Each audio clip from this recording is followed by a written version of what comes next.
In a sport where endurance is as crucial as talent, tennis's biggest names are now speaking out against a challenge that has nothing to do with their opponents across the net: the relentless, packed schedule.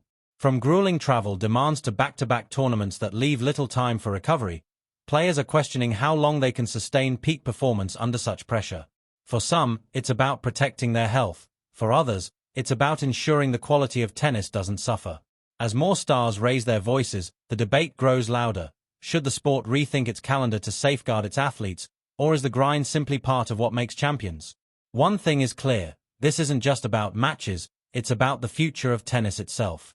Carlos Alcaraz added his voice to the criticism and pulled out of the Shanghai Masters with physical issues as the packed schedule for elite tennis players came under renewed scrutiny this week.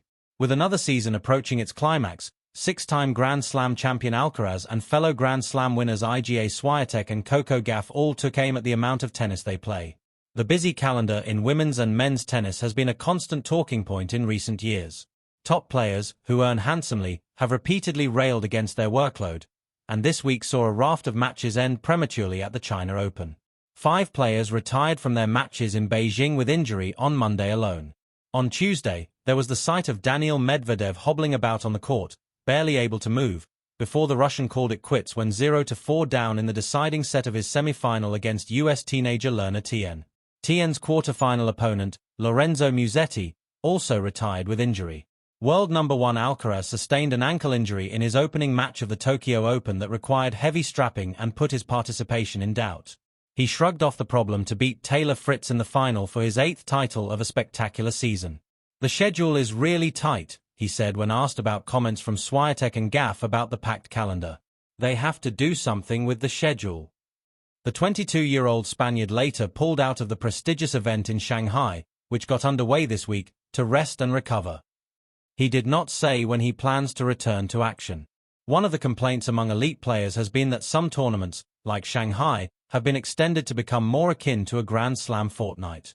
Critics have countered that players like Alcaraz have turned down opportunities to take a breather by playing lucrative exhibition matches instead. This latter part of the season, when the tennis world heads to Asia, has seen other high-profile players struggle with injury or withdraw from tournaments. Women's world number 1 Aryna Sabalenka is not playing at the China Open, citing a small injury suffered on the way to winning her 4th Grand Slam title in New York last month.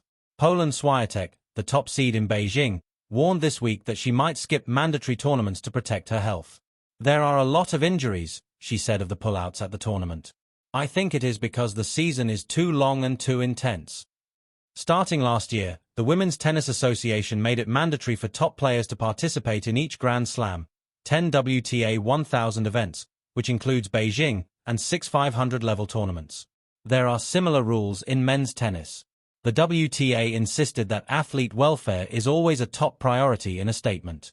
The new structure provides more predictability as to which events our top 30 players compete in and more playing opportunities for aspiring players, while underpinning the commitment to a $400 million increase in player compensation over the next 10 years, the statement said. The 21-year-old American Gauff, who like Swiatek emerged unscathed to advance in her defense of the Beijing title, said it was impossible to play more than she already does. "I would like to see in my lifetime on tour that a solution be made to make the season shorter," the world number 3 added. Gauff's 2024 season ended on November 9 when she won the WTA Finals in Saudi Arabia. She was back in action again at the United Cup in Australia at the end of December. The 2024 Olympic singles champion and home hope Zheng Qinwen was one of the 5 retirements at the China Open on Monday, admitting afterward she had returned too early from elbow surgery. But asked if there was too much tennis, she said, "I don't think for professional players the calendar is too much. Because the strongest players survive, and that's the rules in my head."